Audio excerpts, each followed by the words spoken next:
Okay, well, hello everybody, and welcome to the Party Invite Show number 79.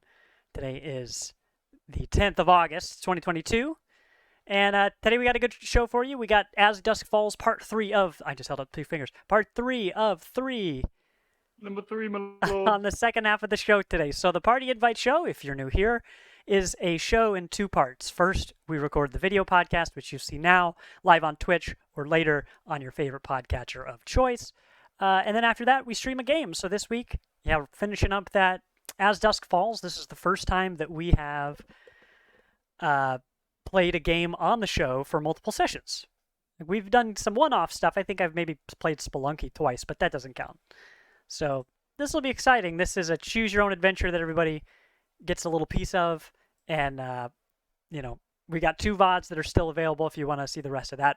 But really looking forward to that, and it's a really unique experience that can only exist this way for us, like playing together on stream, since chat can play with us. So anyway, I'm excited for that, but first, we've got a regularly scheduled program. We've got what we've been playing and a little drop today. No party topic, but we're going to talk about some news that we're excited for.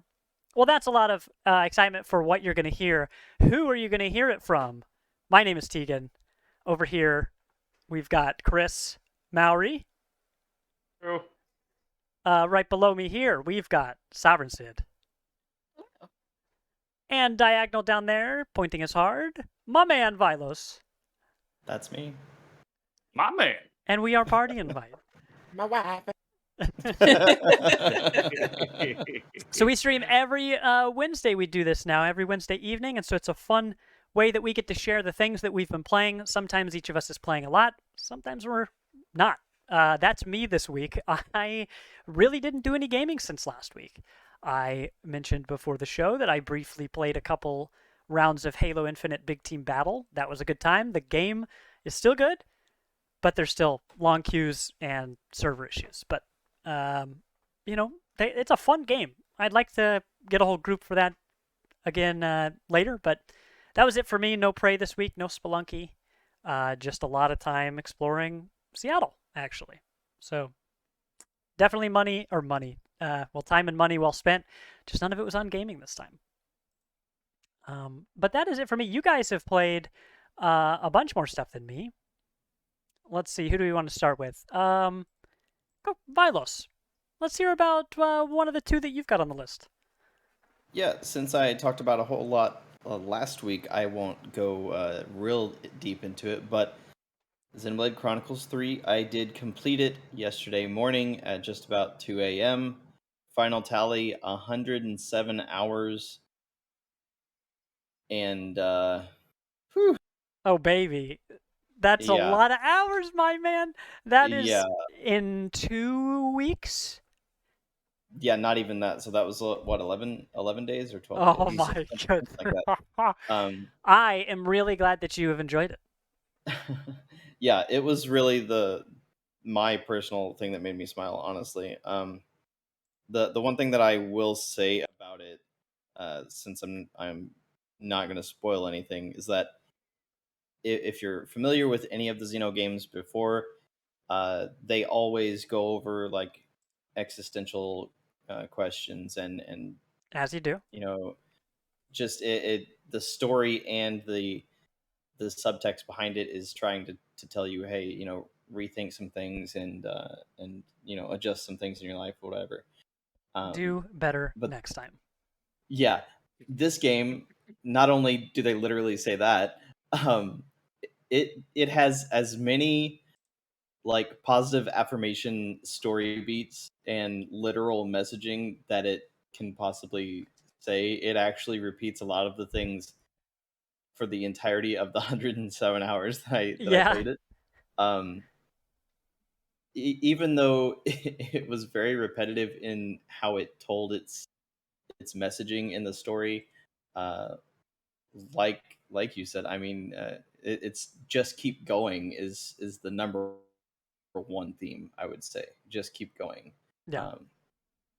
Is the main takeaway from the entire story. It's it a game that it was said teaches you to literally. never quit. Yeah, it was said literally, figuratively, thematically, and in about Spiritually. 15, 20 different ways. Yeah, So spiritually, I'm feeling actually. feisty tonight. Uh, Sorry. yeah, you literally. There's really a content warning, trigger warning for anything emotional that Any might trigger ever warning happen you to can you, think right? of, well, you better be prepared for Like it. for real. I am one of those people, and I discussed this before. I want to relive those kind of emotions in a story like this. It's what helps me connect. And these characters go through so much, Mhm. uh, and but there are absolute things that happen. There's again, content warning, suicide. There's uh, there's just some very weird connections that some of these characters have with each other. Um, that just can bring in a whole lot of your own emotions, and it makes it so much better. It's not just a game with an incredibly convoluted combat, which it absolutely is that, uh, but it's also the most graphically spectacular Switch game to exist. Oh, all of this It's footage is on Switch. That Yes, sir. didn't even Oh yeah, occur to me. This is a yeah. really good looking Switch game. Yeah, and it's wild. I did find in my second half of playing that because I didn't get my freaking physical copy until 4 days later, that the Unplayable. the digital version download is actually the better way to play it, Why is that? because it's not running stuff from the cartridge. So if it's already on the system, it's taking stuff in faster. Uh, it actually is a noticeable upgrade. Really? Uh, I That's thought that ironic. was That's like, how a solid state is faster than a hard drive because there's like less distance to travel. yeah. But that's interesting that I would almost expect running off the cartridge to be faster because it doesn't And have to think about it, right? It doesn't have a to. lot of times it seems like it, like in other games, but in this, it was almost night and day with some of the stuff that was going on. Well, But the second point to that was actually that for some reason the later parts in the game actually noticeably had more work put into them, oh yeah, because there's cutscenes, there's in-engine cutscenes, and then there's like, I don't know, it feels like there's a second stage for some particular boss fights that is just like it's running off of a better system. yeah, Period. And it's wild to see, but most of the game footage that we saw prior to release, you could tell that the lighting engine is ridiculously good, yeah. and it just makes a world of difference. And when I upload some stuff, I'm making a blog post for this. It's going to be half the backlog post that I normally do, and half review of Xenoblade, because that was really all I did. Um, I will have some footage that goes over those differences, because it is so ridiculous what they were able to do with this game that's already incredibly massive. And I've talked about how It's a MLB big one. the show looks on the Switch, and it looked really good for a port that is intensive for any system. So Yeah, yeah, I mean, that if was I'm thinking just of, I mean, the trailer looks just like I saw it run when I watched Mr. Jerp stream it, right?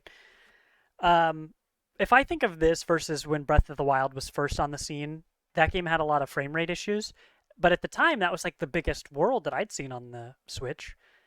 So to see this release now, knowing how big it is, how nice the graphic fidelity is, this is pretty cool. Because I think in my head I just figured it was running so smoothly this was a PC game, but I knew better than that. I just forgot. So good for them. Yeah. So fun little tidbit on that is that Xenoblade 2. Uh, so there was an official quote from, I think it was Takahashi, the lead guy on this, but Xenoblade 3 is 5 times bigger than Xenoblade 2, and Jesus. Xenoblade 2 was probably 3 times bigger than Breath of the Wild. Yeah. So Good God. yeah, it's a lot. And for those of you that know Xenoblade, the majority of the game and the majority of all the games, it's walking. Like that's where the 107 hours came from. It is walking. Like you do have fast travel points, but you've got to earn those fast travel points in the first place. You've got to get to them first. Yeah. So it's crazy what they were able to do with this. Monolith Soft is just a mad genius of a developer, and there are some rough spots to the game, but it's not really in the design part. It's in the whys. Um, why did we take the story this way? Why did we make this choice in? Why did we have to make combat so fucking convoluted that it turns people away from the game before they even play it? Right. Um, just those things. It's basically nothing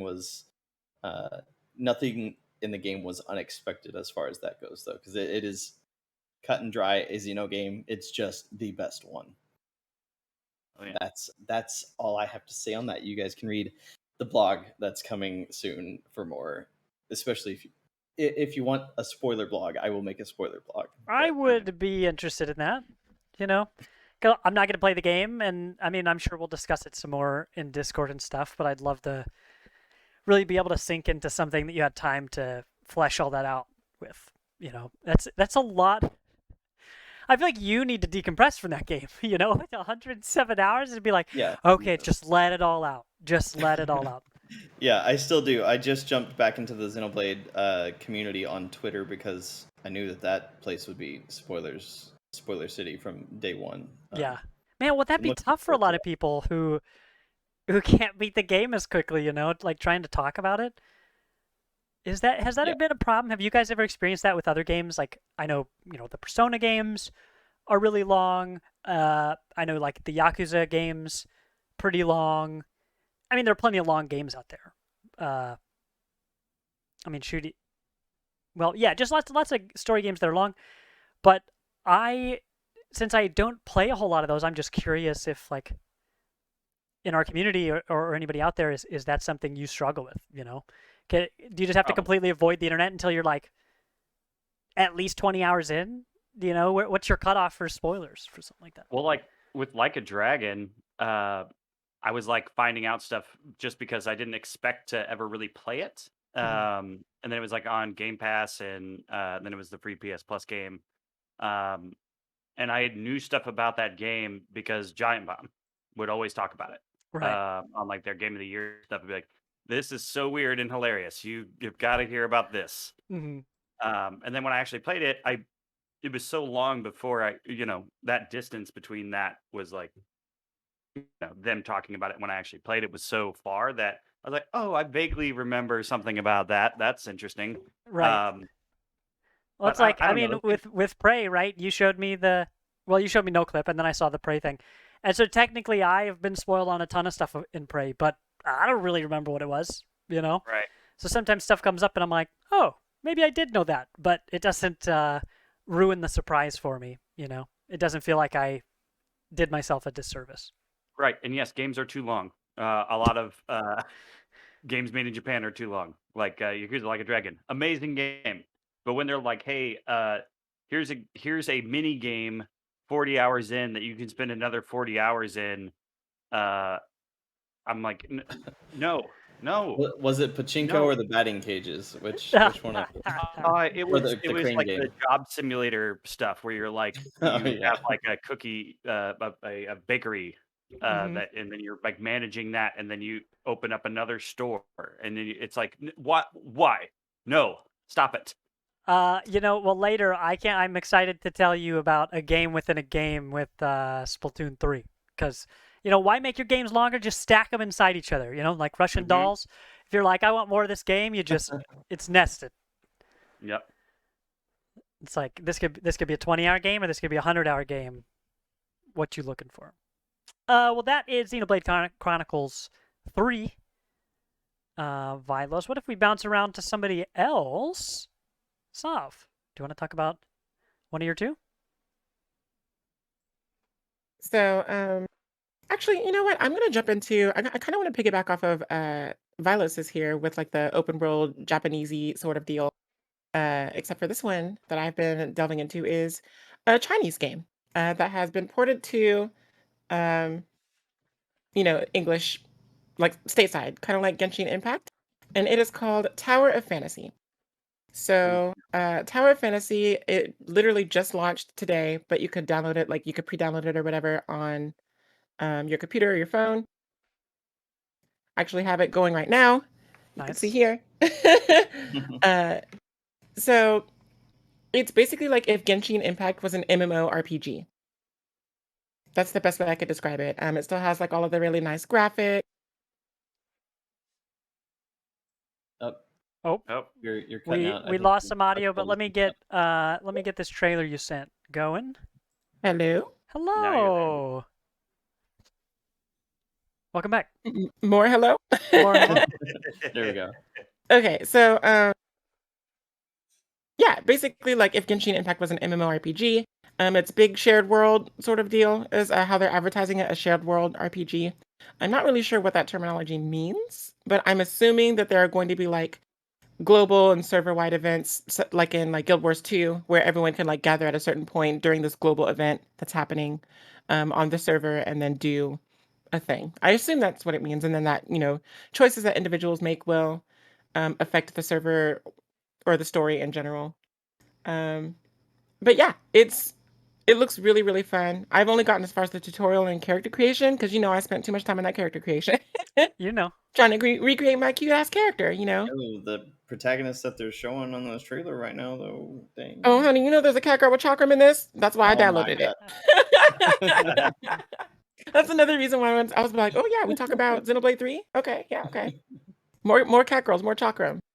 So I'm really, really excited. I just joined the Solaris server, which is apparently where all the big streamers of the game that were playing it during its beta are going to be. So I'm happy that it's going to be popular and, with people that I can engage with the community with. But basically, it's one of those things where the world needs a resource and you're trying to collect the resource, but the bad people want the resource and, As they do. you're trying to stop the bad people. So, typical JRPG stuff. Yep. Anime. Yeah. Ooh. Well, I guess it would be an anime RPG, not a JRPG, since it's Yeah, if you want to technically. kill God Yeah. as well, he'll be Yeah. somewhere. We always doing that. It's one of the qualifications. But as you can see there, like the gameplay is like really the combat is like really engaging. It's very combo oriented, very elemental based, just like Mhm. Genshin Impact. So if you've played that, I'm sure you're gonna love this. It is free to download on Epic Games, Steam, mobile devices like Android, and I mean I guess Apple devices if you want to game on an Apple device, whatever. Hey, you can play Donut County on there, right? Isn't that on Apple Arcade? Is So it? yeah. I mean, I guess it's isn't it technically like an IO game? I guess IO games would play well on that, right? I don't know. Sure. Sure. Oh, you know what? That reminds me. I left something off of the newsy bits because I have exactly a game that you could play on mobile if you're not like Sav and have a Steam Deck and a Switch to play stuff on. Ooh, do Yeah, tell. Because exciting. I'm done talking about this game here, Tower of Fantasy. I'm really excited to delve more into it just because like all the different characters. I mean, you do get a lot of them through gacha, like in Genshin, but Gotcha Impact. Is gacha, yeah. on a scale of 1 to 10, Sav, how horny is this game? Oh. It's probably about as horny as Genshin Impact. I mean, it's really a 1-to-1 ratio as far as like literally. So So what is that, like an 8? Is Oh my that god, they even have a fake Paimon character. oh, there she is, right there. Bam, at the end. Like, wow. Okay, yeah, it's literally trying so hard to be. Well, Genshin. I think it might be. I think some of the same people are behind it. Like Honkai Impact and Genshin Impact. It's not out of the realm to assume that Right. it's all coming from the same place. Yeah. What I have noticed is a severe lack of like children-y characters, which I really appreciate because the internet is weird. And like lolicon people, they anyway. So Tegan, what were you talking about? No, I do. That just reminds me. I am excited for stuff in the drop after we finish talking about what we've been playing. So, if you're good on Tower of Fantasy, then Chris, let's hop over to you. All right, I am so excited to talk about this game. We talked. I think it was last week on the podcast. I wasn't playing much because of wrestling stuff. So I watched the um, Hyperlight developer doc on NoClip, and they talked a lot about Solar Ash, and I had not ever played it. It's like one of those ones I was excited for, just never bought it. So it was on sale on PlayStation. They have a really nice summer sale going on right now, and I have been digging the shit out of this game. It is Heck so yeah. cool. Um, it just has something that Zazz. like Hyperlight has too. Just it's just a vibe, and the colors and the music. Disaster Piece, of course, did it. Just like the Hyperlight Drifter soundtrack.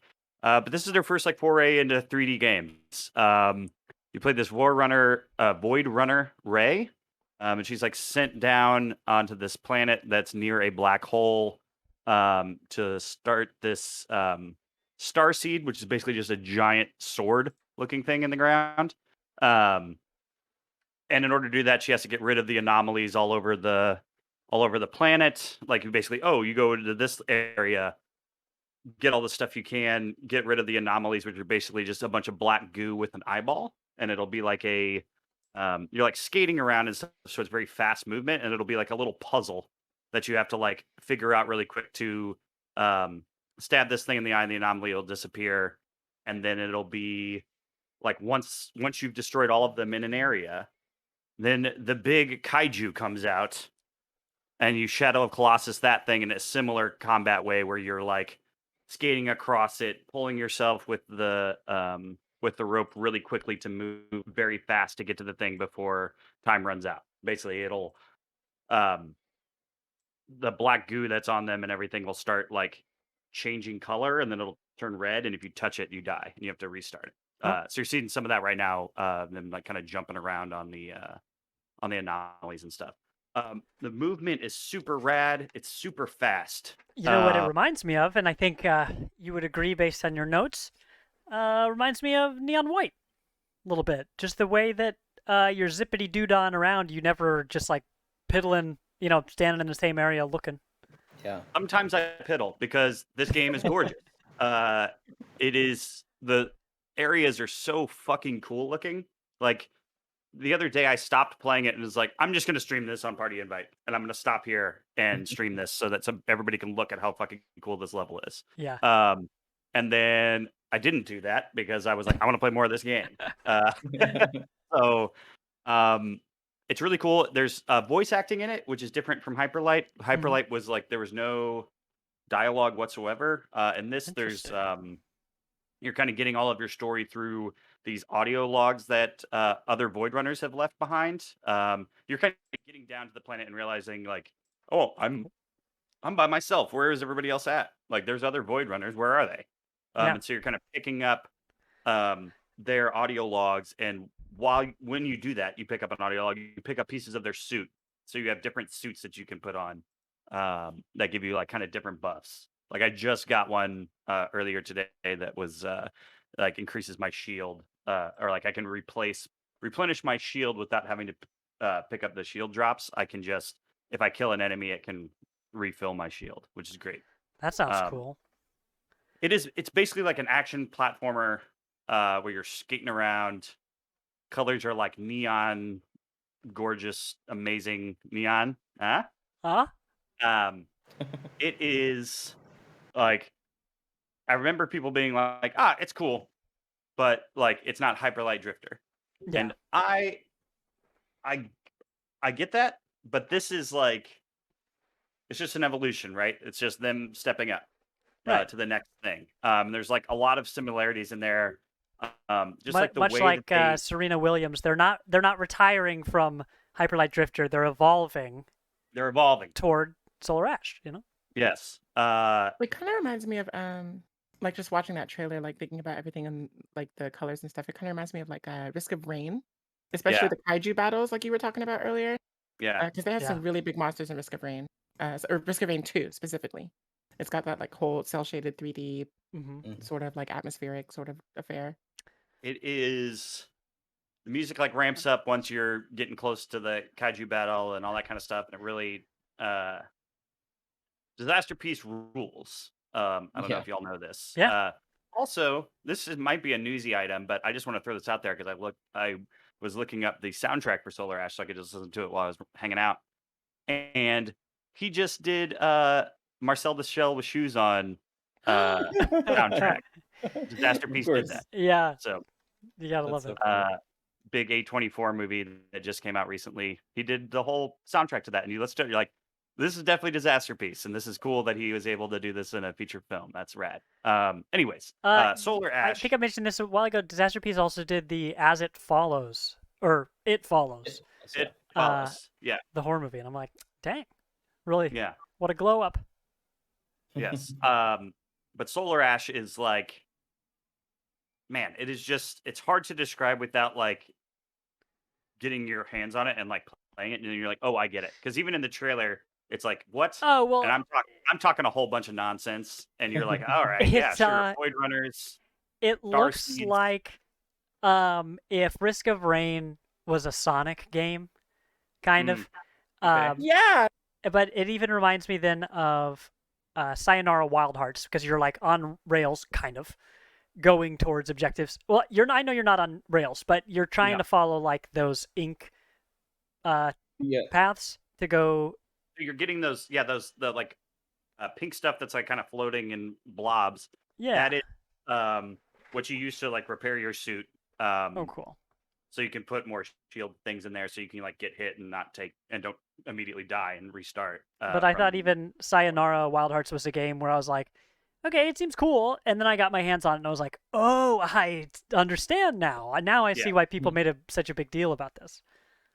Yeah, it's also got like rails, actual rails, Thomas, that you grind on.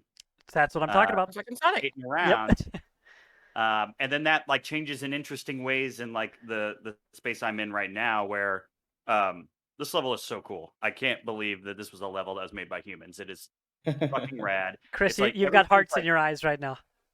It's like Like a art machine. That's crazy. you're always like riding around on like clouds, right? You're like kind of like the planet is a cloud, but then there'll be stuff. There'll be like, oh, a cathedral and like a building and like all these things. Like, and this one is like you can go like upside down on it, and there's just pieces of this like cathedral and stuff that are like broken off and like floating around, and just the way they've designed everything with the secrets that you got to find and that stuff to find the suits. It is just there was like moments I was playing it, I just like sat the controller down and just stared at it. And I was like, this is crazy. What are they doing? How did they do this? And I know this game took a little while to come out, and it shows because the team wasn't that big. And they were already starting work on this before Hyperlight came out. So they already knew this is like the next thing they're working on. And by the halfway through Solar Ash, they were already working on Hyperlight Breaker. So they've already they kind of separated into two teams and are like It's cool gonna that be they're pumping stuff out. big enough to be able to do that. And see, there you go. There's the clouds and stuff that I was talking about. You're like kind of going around on, but the level that I was just in also has these like it's called like a I can't remember, it's a garden of some type, and there's this weird guy that's kind of hanging around there. He's the gardener. So there's a lot of like Do you think they have mushroomy greenhouse type- gases on these Yeah. planets? Huh? Yes. There's like this mushroomy type stuff kind of everywhere, and there's like these spores, and there's like I don't know, like ventilation shafts basically, ventilation tubes that are like colored yellow, and then you'll find a spore that is like bright yellow, and you have to go up and you hit it, and it'll like the spores will attach to you, and then you have to like run as fast as you can to the like ventilation thing that you needed to get to, and once you do, it'll like open up a new area, or it'll Oh, that's like cool. it That has reminds me of Donkey Kong 64, actually. Where yeah. it's like, oh, there's a timer. Okay, run. Yes. And then it'll also like the way it was different is like in the other levels I was in this level that you're watching right now, there's just rails that are like from like a Amtrak kind of thing that you grind on. And that one I'm talking about with like the spores and all this, it's like one of those ventilation shafts, and you see like two other things next to it. And then once you hit the thing, take it over there and light it up, all of a sudden these like things grow out of it and become the rails for the space. And I'm like, man, it's cool because we already know like this is how these work, but it's just Mhm. a different way of getting to them. Like you have to solve a puzzle basically to get them. And it's a really cool game. It's like I said, it's on sale right now on PlayStation. I'm playing it on PS5. It looks amazing. I'm sure it looks great because it's so stylized on PS4 as well. I can't remember if it's on anything else. Maybe Epic. Yeah, it's on Um, Epic Store. yeah. But it's really really cool. Like I said, it's on sale. It's like 20 some bucks, and I was like, I'm buying it finally. So check it out if you're into action platformers, any of that kind of stuff. If you're just looking for a game to vibe out to, this is that. It's Sweet. good. The puzzles are fun. Never too hard or anything like that. You can kind of figure it out pretty quickly. But really good stuff. Love it. Man, Dad Ash. Dad That Ash. ash. That ash though. Fun number 7. Oh my god. Oh my gosh. Well, let's keep moving forward. I know I'm having some video issues on the podcast, but Oh, you're doing great, Thomas. you guys all look great to me. It's only me that looks bad, so we'll keep You never look rolling bad to me. forward. Let's bounce it back to Vilos. Yeah, so you're going to be seeing the previous Exo Primal video that I did for our channel on YouTube. But I played what was the third closed network test on Sunday. I got a couple hours in, even though it was a 24-hour test. I obviously had some priorities with Xeno. So I did get 2 hours in for Exo Primal, and I decided to play as the tank class. Nice. I still have not won a game in Exo Primal Really? because nobody knows how to play hero shooters. I don't understand. I mean, But if you would have reminded me to get in there like I asked you to. like you asked me like 3 months ago, you should have. But whatever. Um, Oh, that is that so cool. that character with the orange suit and everything is the base character that you're given, the base exo suit, and it's a perfectly great assault suit. But this is a hero shooter, so the things that you need to do are based around the different types. And everybody that played in the network tests, almost like everybody that was ever on my team, would just stick with the default. Yeah. And it took like a full round of losing because you have multiple points where your objectives change per game. And like we would lose two or three of the first few points, and the game literally tells you at the transition, it's like you are completing objectives slower than the opponent or faster than the opponent. And anytime that happens, you're like, well, fuck. And you can make up time pretty quickly on a couple different objectives, but then of course the final objective for most of the game types is the move the payload situation. It's a giant energy cube that you have to protect, and it's on a little floaty platform. It moves slower than the payload in Overwatch by a lot. Really? Um, Oh, you and guys I got a s- Reinhardt shield in that video we just yeah, looked at. so that was who I was playing in this round, and Oh, it you was look like super fun. if Aquaman and a Droidica got together. Oh yeah, that's the healer class. And the healer class, thankfully, my team did eventually get a healer, but they would not heal nearly as fast as their cooldowns would go, because I know that cooldown is like 15 seconds. You're like, I know you could and do better than that. They could literally. It was like playing Overwatch with people that have never played Overwatch Oh before. no. It was the exact situation. You're like, use your ultimate. And they're like, what's an ultimate? Yeah, and that actually, the ultimate you saw in the trailer just a minute ago, but the ultimate, so to speak, is really just a team thing. Like everybody does have a technical highest perk, but it comes up way faster than ultimates do. There's a thing called a devastator, I believe.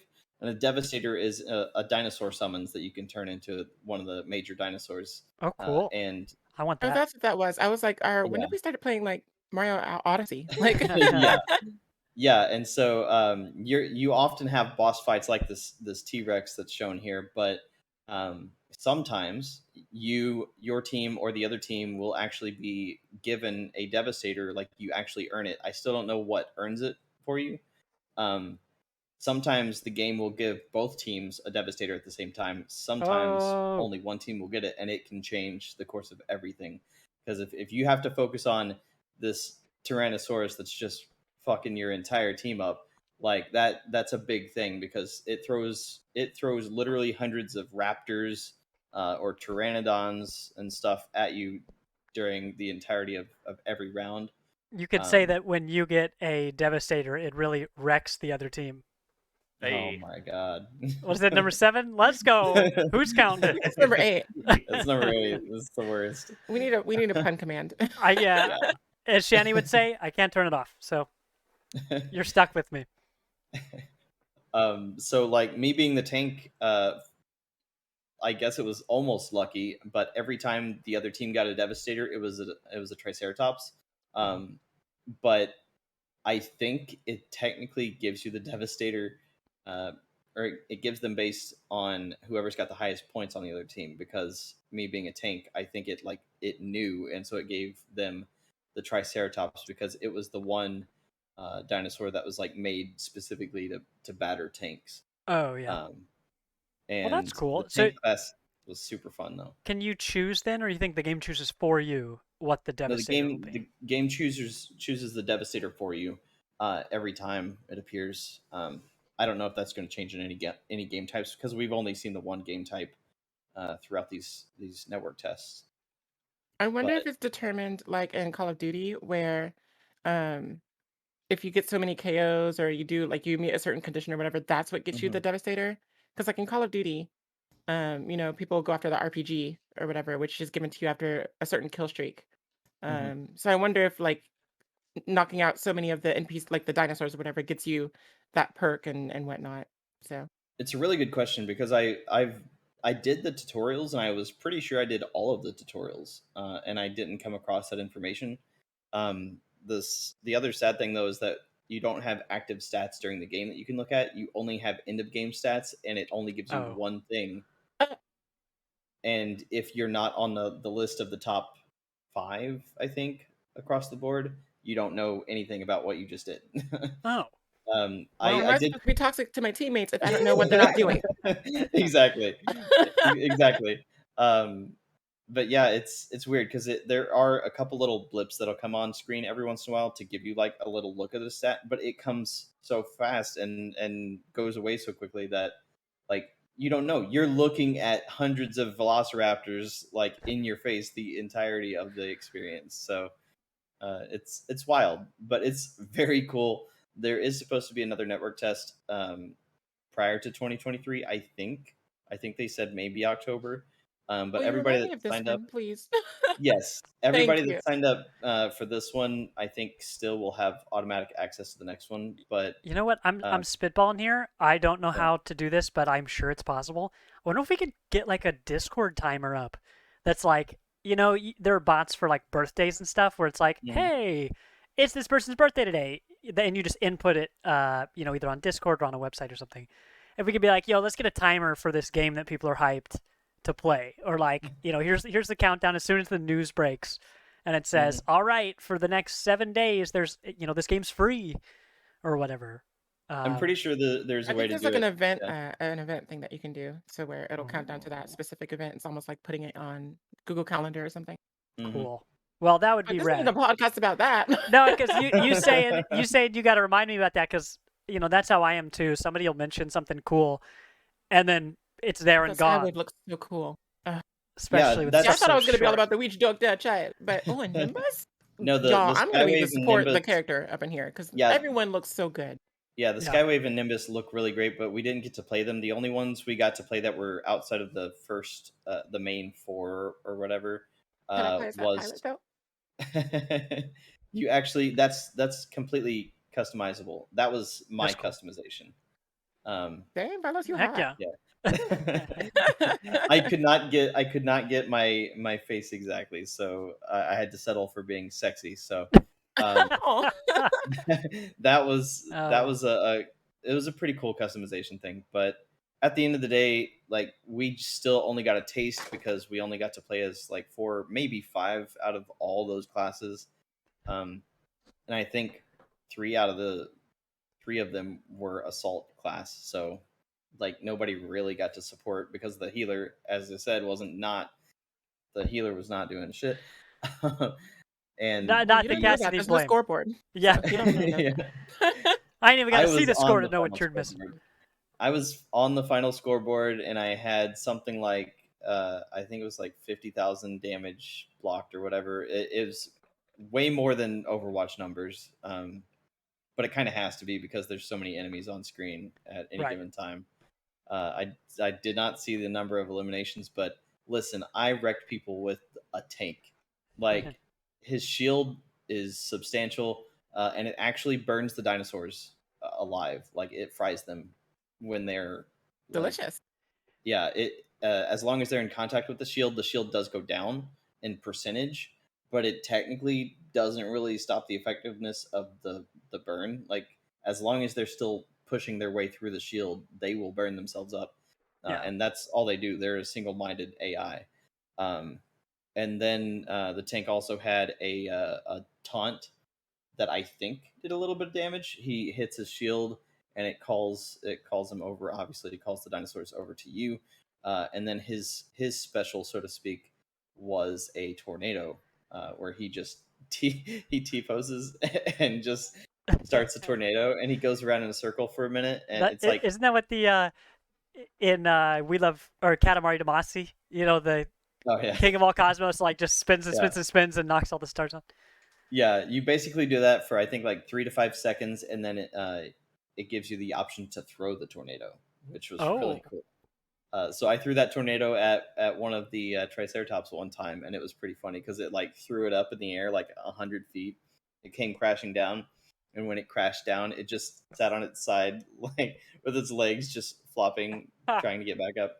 It was the best. But I really cannot wait for this for more of Exo Primal and Sob. Yes, I really want to play it with you because, as I said, the teams are horrible. They don't know how to play hero shooters. So It's okay. I'll carry us in this like I do in Mhm. everything else. It's You know, Wow. they're not Also, lying though. if there's a way to like import, because I know Naraka has this, and also Tower Fantasy has this. Basically anything. It seems like any Chinese game that has customization has this feature. You can import, like, enter an ID, like a character ID, and import their appearance to use as your own. So, if they have that, because you know I'm about to spend I mean, forever in that customization, this is all I based can on make Capcom y'all. servers, though. You say So what? this is all based on Capcom servers. So I don't know that they have any games that have done that. Well, I mean, it's the first time for everything. If they do have that feature, though, I got you. And if not, then I'll just copy paste all the slider values and send them to you. We'll do it the old fashioned archaic way. You alluded to this, but did you say explicitly, is it PvP only or PvE as well? I'm pretty sure there's going to be an option for PvE. I'm not 100%, but I think there's supposed to be an actual regular single player campaign component. Cool. But I mean, either way, it's still like it's more. For me, it was a little bit more satisfying than a Back for Blood. It would have been much more satisfying if I had a team to talk to, like Oh, sure. actually had people in Discord, but that would have been a lot more fun. Ew, voice chat on the internet? Yeah, it would have been a lot more satisfying that way, I think. I mean, single player would be cool. I don't think there'd be a whole lot to it. It would be like playing Astral Chain again. Mhm. Maybe a little bit less interesting because the story is one of those. It's like anime inspired, but takes itself really, really seriously, and it's like no. Yeah, it looks like it reminds me of Daemon X Machina. Yeah, it actually seems a lot like that. But so far, the only characterization you get is from the narrator, which is an AI. So Well, not a whole lot there yet. well, do we know when that releases exactly? So that was the closed It's network sometime test. next year. Sometime next year. All right. Yeah. Well, looks cool. I would definitely play that with you. Yeah, it looked like so much fun. The FOMO is real. Like I was watching that whole thing and I was just like, I want to be there. Yeah, no, Give you it to just me. wait. There is going to be another video on the Party Invite channel here very shortly, and it will have my tank gameplay. You'll see me wrecking some shit with that Cool. thicky boy. Well, sweet. Well, that is Exo Primal. That's 2 words. And you know what? Let's switch over to guys. Which kitty is this again? Is this Teodalma? No. Harlow. Carlo. No, Carlo. Harlow, not Carlo. I've met someone Only one named Carlo. Carlo. Only one person. Well, Kitty didn't want to. Kitty said, "No pictures, please. Don't talk to me. Don't talk about me. Get me out of here." So Sav, we're gonna go to you next. You want to talk a little bit more about your favorite Warner Brothers beat 'em up? Brett, like, I'm obsessed with this game. I'm obsessed. Obviously. Multiversus, y'all. You already know what it is. It's Multiversus. So, as you may or may not know, Evo happened over the weekend. This last weekend here, and I had to watch the top 8. Y'all, it's on the map. Like when I said that this was going to be like the Smash Killer, like way back when, that people have always wanted, like for always and forever, I meant that. And it's just so, but like it's insane how much like Warner Brothers has supported this game, because like say you get 17th place in Super Smash Bros. Melee, right? You're just like you don't get anything, right? Right. Except for roasted on Twitter. But someone took 17th place in the Multiversus tournament. They got like, hold on, I want to say like $1,000 Wow. Nice. for 17th place. Is it, how? For a game that's not even 17th. officially Because they released. got that Warner money, Brothers baby. money. Damn. Like if Nintendo actually supported their platform fighter the way that Warner Brothers has been supporting player first games is, like it's a wrap, you know? Yeah. So that's crazy. I think the actual prize pot for first place was like $10,000. So 5,000 for each teammate or whatever, each player on the team, because it's 2v2, which is their competitive focus. And I love that because it's definitely built around that ally system, like with the perks and how people can synergize with each other, the things that I've been saying, That's cool. over the course of our casts. But what's really cool about that is that, spoiler alert, the winner of that Multiversus at Evo was a Wonder Woman player, and who have I Oh. been maining since, half a year now? Wonder Woman, because she's the best character. People be sleeping on Wonder Woman. They do. And I'm happy that it's the Cat, by the way, who is a very prominent Smash player. The Cat and Void, Void's just a fighting game player, period. They both won as Diana and Tom and Jerry. A classic And Tom duo. and Jerry, that's funny. A classic duo, like the trailer says, unlikely allies. So why did LeBron James get banned from Evo? I think it's just because he was too Really? new. So Yeah. there was no like counterplay measures like around him yet. And then Iron Giant got banned, I think, because I don't think that the patch where they hotfixed him to where his combos were like super crazy broken, I don't think that had gone through yet for the Evo build. So I think that's why Iron Giant was banned as well. Got it. Of course, these are all just assumptions because I didn't actually really look into it. See, I 'Cause even didn't though- realize Chris was talking about a. No, Tegan, they literally just told LeBron he James is can't actually come in the game. Yes, he's the newest character they just added. Yeah, and he does. There's like a whole bunch of really funny like videos on like Bleacher Report and stuff of LeBron. Like it's like they like found a commentary clip of like LeBron from way downtown. He shoots, and it's like him shooting the ball in Multiverses, and as somebody's like about to save their life and like get up to the ledge and goes bump, and, like, and they're like, and he hits it. It's really good stuff. He's on they've fire. done. Yeah, exactly. It's really good. That's great. LeBron's actually a lot of fun in Multiverses, though, I'm not gonna lie. He's what's known as a bruiser class, so he's like concentrating on doing like the damage and stuff, like building it really quickly and things like that. And his basketball is just so bizarre, honestly, as a projectile, because he has to have that brick. You got to have the rock. So your moves change depending on whether or not you're holding the basketball. So you can either fire it as a projectile, or you could pass it to your teammate. It'll stick to them, and then their next attack will fire the projectile. That's like a League of Legends character that I liked a lot. Ooh, okay. Lulu. She's a support character, and you attach a butterfly, basically, to either you. It's automatically on you, so when you auto attack, you just cast a little bit of magic on them. This little thing shoots pew pew pew, just a tiny little thing, right? Well, if you stick it to somebody else, especially someone with high attack speed, then it just attacks at their attack speed. So it just pew pew pew pew pew Oh, pew pew gee. pew. Dude, Mother Nature be angry. The butterfly effect. But that's a really cool. You said he's a bruiser. That's cool Yeah, that is a sort of support thing, even though it's all offensive. Like I like that. yeah. Like all his moves, that's really cool. He's got kind of like a Shaq Fu sort of deal going on. So I mean, his basketball power-up his moves, he'll do like a shockwave if you alley-oop it, or like slam dunk it to the ground. You can alley-oop it to your teammate, and then it'll bounce off of them. He's got like an actual counter that's a fence, like defense, you know? Oh, that's perfect. Uh, so it's a lot of fun, and I really like the voice actor that they chose for LeBron, because I don't think that LeBron could, I mean, after No, seeing Space no, Jam, no, he couldn't. No, honey. no. Plus, I'm not sure that he was in their budget anyway, because he would have asked for an exorbitant amount of money. It's better Um, this way. I mean, he's still It's probably better this getting way. plenty off of it, but yeah, it's more of Warner Brothers has that leeway there.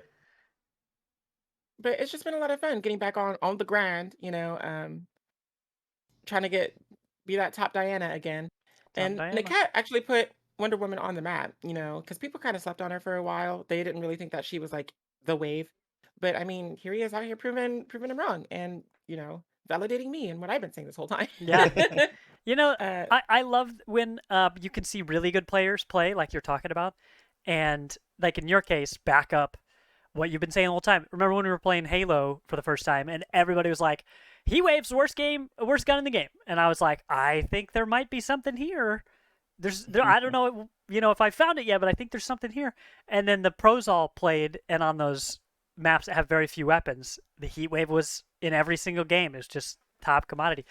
So it's like what you're saying. I think I've only seen you play Wonder Woman, and it's nice to, sometimes people will say like, "Well, I don't know Sav that well. I haven't heard a lot of their coverage of stuff. How much do they know?" So to say something like this about a game that people don't know a lot, that plenty of people don't know about, then to be like, "Look, who are you gonna trust?" I've been saying it since the beginning. Like, build that credibility. I had it the whole time. I got VODs, y'all. We got receipts. But that's fantastic. I would like to join you playing that. The more I watch, the more interesting it seems. Yeah, it's not as chaotic as it like appears to just the layman's eye. Because watching Evo, it looked pretty chaotic, but since I was playing for so long, I was able to like break everything. It's kind of like Overwatch, in that way. Things are always happening all around you, and once you get used to that like workflow, then it's easy to parse. But on the outside looking in, it's just like, what the heck is going on? Yeah. But once you get past that, which is like, you just pick up the game. It's free, y'all, by the way. And it's on everything now. Except Switch. Except Switch, you're right. Yeah. For a brief time, I think it was only available on PC for free. Either that or there wasn't crossplay, but they announced a little bit ago that it's available on everything but Switch now. So yeah, no reason to. But you can play it on the Steam Deck. Hey, so you basically have it on the Switch if you got a Steam Deck. That's good. Yeah, highly recommend. Please play and play with me. I'll coach y'all. Yeah, so that's Multiversus. Go check out those Forspoken, aforementioned. One of those words. Check out those VODs on Sav's channel. That is twitch.tv/SovereignSid. That's Sid with SYD. I will say that Multiversus, their beta has extended. It was supposed to end on the 8th. For reasons unknown, it has been extended to the 15th. So cool. Plenty of time to still jump in and enjoy the action. Okay, if I have a chance this weekend, that sounds pretty cool. I don't know how you're gonna fit that and Unite in as your like normal schedule. I don't have a schedule. I think that's how I'll fit it in. You can't let yourself down if you don't make a plan. Well, that's Multiversus. Chris, then you're the last one to discuss your second game. Let's hear a little bit about MLB the Show 22. It's baseball. And it's real good. So PlayStation. I know that everybody maybe has been sleeping on this PlayStation Plus Premium. Don't do that. It's very good. I noticed while just looking through the store that all of a sudden MLB the Show 22 had a free trial. for 4 hours. You just got to download the game and play it. And I was like, all right, doing it. Did really, really liked it.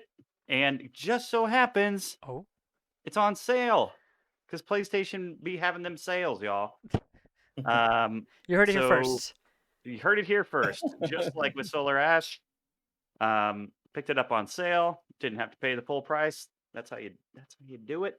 And it's really good. The animation in it is insane.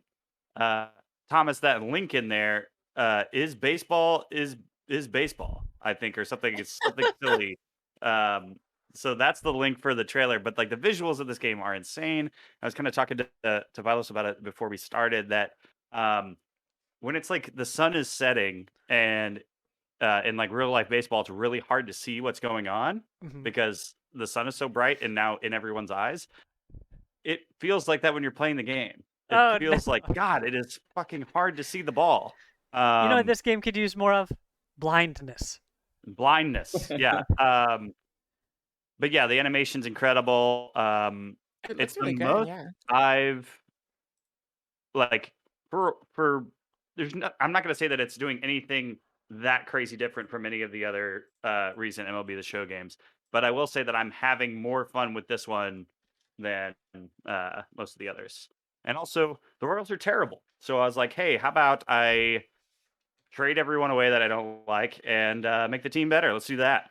Because our managers and owners aren't going to do that. So I went ahead and did it myself. So the Royals are good now, y'all. You heard it here first. That Not in we real did life, here first. just in the virtual world. Oh man. So. Well, wonderful. Baseball. That's fun. Baseball. Well, I'm glad you're enjoying yourself. Sports ball. So that's on okay, all jokes aside, because I do want to kind of get this right.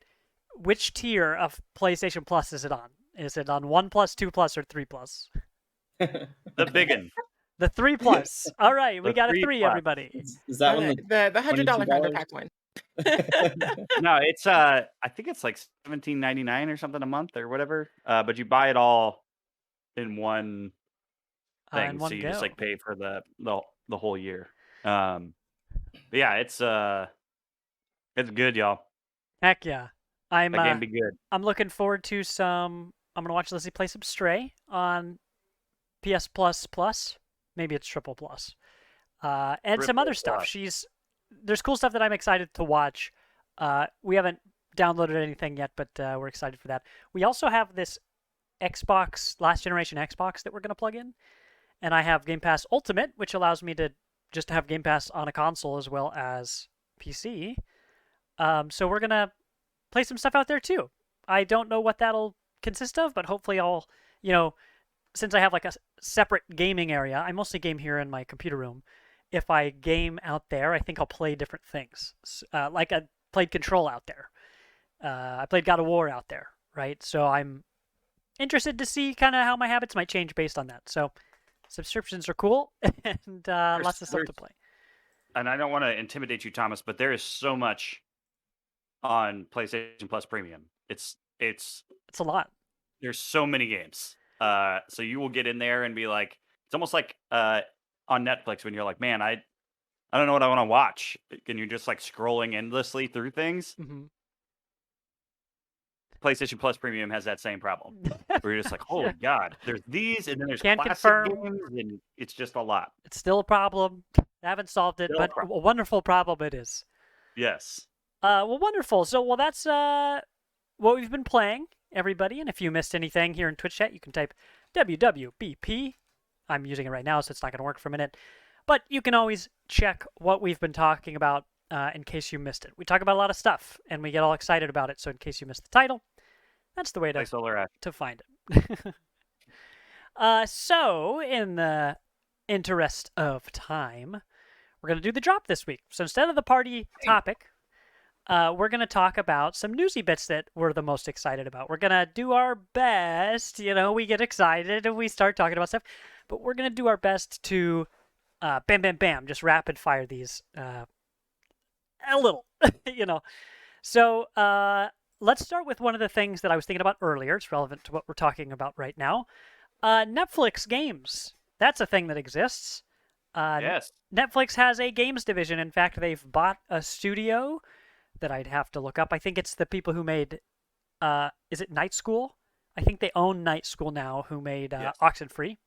Though we haven't Yeah. seen anything produced by them since they were acquired. But Netflix is working with that. They've got a lineup of games where if you have a Netflix subscription on your TV, your computer, wherever you watch, you get mobile games. You get some pretty good mobile games actually that the lineup isn't extensive or like fantastic. Though, let me tell you, some good games are in there. It's that you don't have to pay any extra for it. You're already paying for Netflix. So the interesting thing about this article that Destructoid published is that basically nobody's playing it.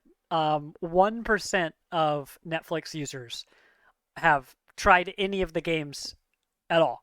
And again, you don't have to pay extra for it. All you have to do is log into Netflix on your phone, and suddenly you get Into the Breach, which is I think one of my favorite games of all time. It's kind of a little bit like chess. At least it tickles my brain in the same way that chess does. That one's really good. Moonlighter is on there. That's a game that if I hadn't already played it on 2 platforms, that would be a really good mobile game, I think. It'd be nice for just picking up. Of course, that would be a good game on the Switch. It is on the Switch. But if you don't have one of those, hey, there's a good chance that you have a Netflix subscription.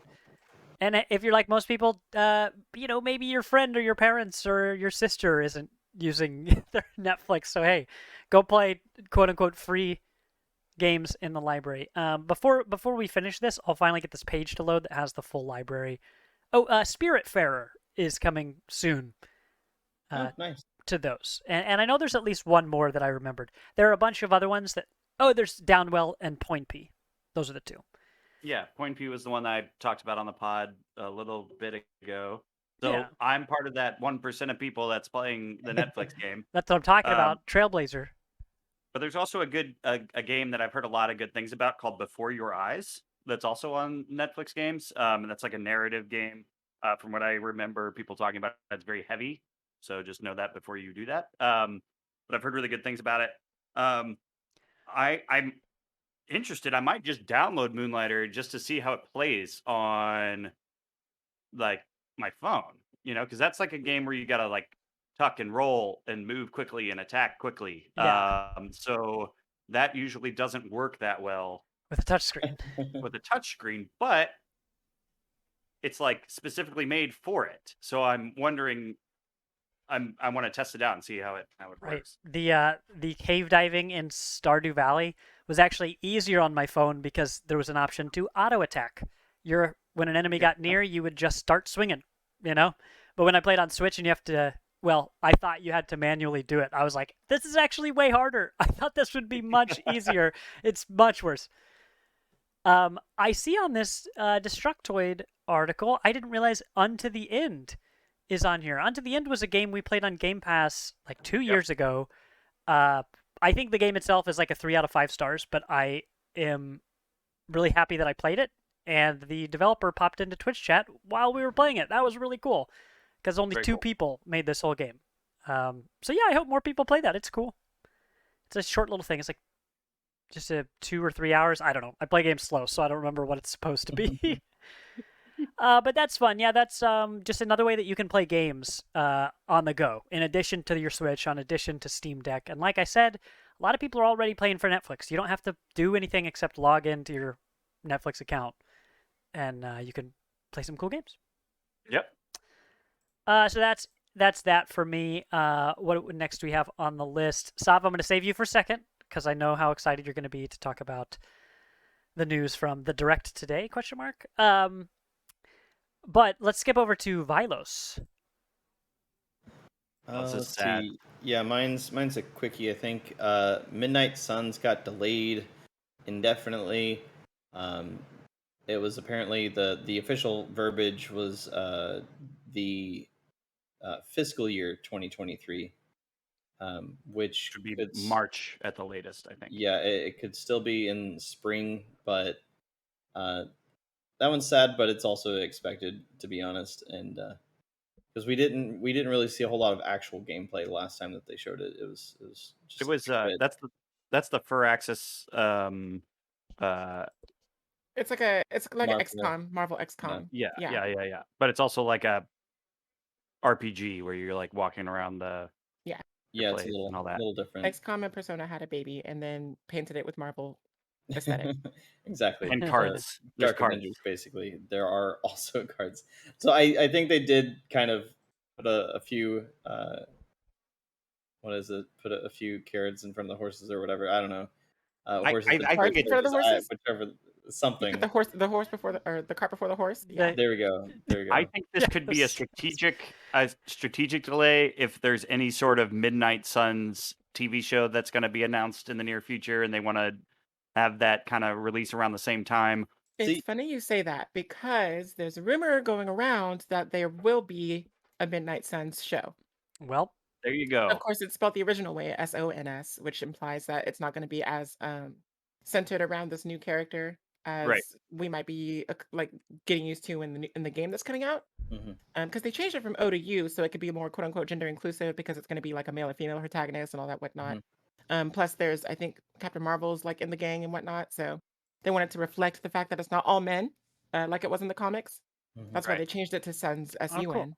But the rumor that has been milling this is that it's going to be SON, and I'm not sure if that's just a reference to the comic or the series as a whole, comic and game. But I mean, yeah, rumors going around. So I do like the rumor, but the fact that we got all the stuff confirmed at Comic-Con, it's like I doubt they're gonna fit it in. But just- isn't there that another could have been like conference inaccurate thing coming up? information. Things change. Comic-Con literally was the entire Disney Marvel pipeline that was Right, dated but- yeah. and everything. Yeah, That's true. But yeah, I Until mean, the delays. there's oh yeah, trust me, it's like every one of them that's like 2024, 2025. It's like, bitch, please, like we're not even in 2023 yet. All right, If y'all Like, and have the watched timeline we're on Wakanda was Forever delayed. trailer, do that. yeah. That Yeah. is very good. Dude, The movie. What's the movie that's coming out in November? Is that Black Panther? That was supposed to be Yeah. the original Yeah, release November. date for shoot, something that's coming out next year. I think it's Ant-Man. Is it Ant-Man? oh, they did Yeah, I swap think two it of was- them. Yeah. Sandman. So like, I mean, we're already on a delayed timeline, so I would not be surprised if we got more delay. Oh yeah. And let's see. My other quick one was just a reminder to everybody that Cult of the Lamb is tomorrow. Ding, ding, ding. Ah! Alerts are going off right now. Yes, Wait, what? Cult Really? of the Lamb. Is there like an early access or something that I don't know about? No, then? it's 'Cause people it's are. officially out tomorrow. There was a Game Pass demo. joint? There was a demo okay. on one of the recent Steam fests. Yeah, there Okay. is the demo's still up. I think on everything. I think might even still be on Switch. But yeah, Cult of the Lamb. It's releasing tomorrow, and the physical pre-orders through Special Reserve Games also are out. If anybody's interested in that, just a reminder though, if you do order a physical copy from Special Reserve Games, that you're not playing that game for like another 8 months. Yep, So y'all gonna be hit with that Marvel delay. yeah, so you might as well just buy that sucker digitally and get the physical if you really think you're going to enjoy it. But yeah, it's open pre-orders at Special Reserve Games for I think a full 3 months, Cool. and it looks really fucking cool. Like anybody that's familiar with the visuals of it right now, the art style, God, that physical version is going to be so cool. Tie this back in. I've heard it's a lot like Moonlighter. So, there you Is it go. gonna have like special like physically collectors items that come with it? You said it's Oh, coming yeah, through that one website, right? So Yeah, Special Reserve. It's not a lot of stuff out of the ordinary, but I can actually get that up real quick. There was a whole graphic that they released for it. The artwork is phenomenal. It starts at $35 for the basic on either PS5 or Switch, just the basic copy of the game. Then it goes up to a $60, which is they have an art book, an autographed art book, autographed by the devs. And then it goes up to there's an art prints for $35 as well. Goes up to the $225 Believer edition, What? which is Believer great. edition. It's number one. It's got the lamb itself, a plushie of the lamb, and it's fucking adorable. All right. That would be a Um, good collectible. I Yeah, want so- it. It's got the plushie. Actually, I'll drop that link in chat right now, just for everybody. Yeah, I was gonna joke and be like, "Is there $100 pack?" Because yeah. But I think this is the second or third $200+ package that Special Reserves actually ever done. It's impressive, but since Special Reserves and Devolver are basically hand in hand, they went all out for this. Yeah. So they've got so the 225 actually is the plushie, the book. It's guaranteed low sequential numbering, so because every release has numbers printed on it. So it's guaranteed under number 500. The game is again signed by the developers. There's an art card. There's the special box, which is amazing. 2 art prints and the digital soundtrack via Steam code. So you get plenty of stuff with that $225 package. And the art print's pretty cool. There's the main poster, which is the lamb like being possessed, and then the second art print is just the culty eyeball. Looks really cool. It's just the culty red on eyeball. black design. well, the eyeball has like all of the followers in its like vision as well, which is Oh really yeah, neat. yeah. There's that too. It's very nice. Well, heck yeah. So that's Cult of the Lamb that comes out tomorrow night, Mhm. August 11th. and that'll be cool. Yeah, I until about a week ago, I thought that game was already out because of the demo. I thought it had been Same. out for a while. I mean, I learned something today. And if you pre-order it, I think in the next few hours, if you pre-order it on Twitch or PC, you can get a special Cthulhu follower, which is of course adorable. That's cute. Nothing like a cute Cthulhu, you know. Mm-hmm. Then let's see. We'll do Chris. Yes. Let's hear about Beyond Good and Evil 2. Yeah, this just in, this game will never come out. So anyway, this news story is from IGN. I'll read off some stuff from it. The headline is what you really need to hear, though. 6 years after its announcement, Beyond Good and Evil 2 hires its lead writer. Now, let's have a conversation here, because this game, I can't even believe that it's been this long since that trailer came out and was announced. It came out in 2017 at E3. Yep. That trailer dropped. And then the next year, they released a gameplay demo, 2018. And then that is it. That is Zippo since then. I mean, maybe it takes 4 years to work up the courage to release the next little bit.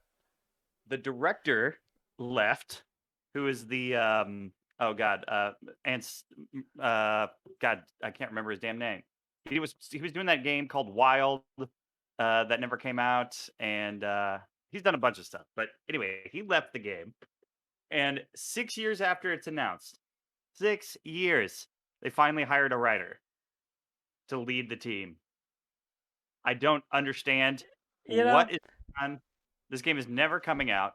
Anyway, Sarah Arellano, hope I pronounced that correctly. It sounded like I butchered it. She was a narrative director for Blizzard on World of Warcraft, and she worked at Volition as well, doing Saints Row stuff. Cool. She has been hired to be the lead writer. Once again. Okay, so to be clear, because this is a huge ass game, these are games that have multiple narrative designers and then a writer or a few writers and script writers, and then it gets more complicated. But yeah, it's still like they've still never really known where the fuck they were going with this, and it's really disappointing.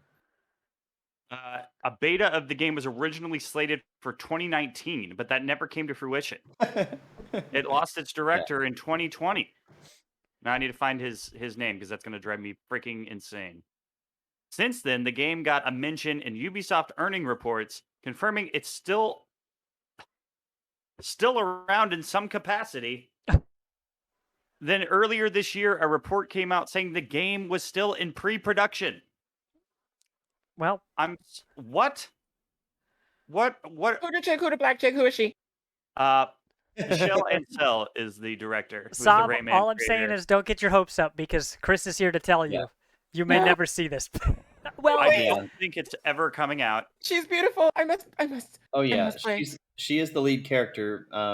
They do show at the end of this trailer, if I remember right, Jade from the original game. Yep. But like, there's no cohesion in this story. This world is completely different from the world we knew. It's all just. I don't care. I want. I must This play trailer Black Woman. is now the little gameplay stuff that they did show, which is basically just in-engine stuff where they're showing the monkey flying around and then he gets on a ship and flies away out into the universe, very No Man's Sky like. right. Like all that stuff was impressive, but it also seemed like, oh well, it's gonna take them a while to get this shit done because it's what they're doing is ridiculous. But to be 6 years later and you're just now hiring your lead writer, You know, lose your director in 2020, like that is, I have no faith that this game will ever see the light of day. I mean, the and they may original just game was an action platformer, and everything they've shown makes this look like it's going to be a straight up action adventure. Like, and you like customize your ship Mhm. and all this stuff, and it's just insane. All the things are like, oh, you could do this and this and this and this. And it also, don't forget that this is the second time that Beyond Good and Evil 2 was announced. oh right. A long time ago, it's a completely different game than what this is. They announced they were going to do it, and it died. I just don't ever see this happening. The budget for this has probably been cut several times, even though what they're trying to do is huge. So you can't really cut that budget. I'm sure they've cut it several times, No and doubt. I just don't. This isn't happening. It's not happening. Very exciting to watch the trailer and be like, wow, that'd be cool. It would be It cool. sure looks cool. Yeah, it would be gonna happen. cool. I'm gonna need Doctor Strange to get up in here and tell me what timeline we need to be in to get this game. Right. Yeah, another like 10 years. there's only one probably. timeline where that happens. He'll just be like, Yeah. I just- "Yeah." I heard that story and I was like, I can't believe that's not real. That's not real. They've had a lead writer for ages. They would have had to have Yeah. to even greenlight a game. They would have had to have a lead writer, right? You think? Well, Chris, Jesus, Dave. put a timer that just never runs out for that one. All right, we'll just keep resetting it every month. It'll just reset to what it was at the beginning. Insanity. Well, that is Beyond Good and Evil 2, and here we go. Here's the last big thing. I'm going to piggyback off of this, so I'm going to let Sav take the lead. But we got a bunch of cool information, real solid information, and demonstration for Splatoon 3. Let's hear about Yes. that. Yes. Y'all, I don't know if there's enough time in the day. Remember, like, whenever I get started on a Nintendo game that we've been waiting for years, it's the thing, you know. So I'm gonna try and keep this concise. You know, as I you'll can. literally be talking about this until dusk falls. Huh? Oh, Huh? oh. Get the pun counter. That's like 11. So earlier today, I want to say like 8 a.m. So like way early. They had a 30-minute presentation, about 30 minutes, on the Nintendo channel, across all their platforms. On Splatoon 3, y'all, the Squid Research Lab came through, and they came in hot. The We learned Squid so much Research about- Lab. I love that. Well, yeah, I think that's the name of the people that they, talk about. Yeah. So we got so much. I don't even know where to begin. So I'll probably just go along with the trailer as we watch on stream here. Well, I hope so the of trailer course is they- not 30 minutes long like this direct. Oh no, it won't. I mean, I think I just linked the direct, but I'm not going to talk for that long.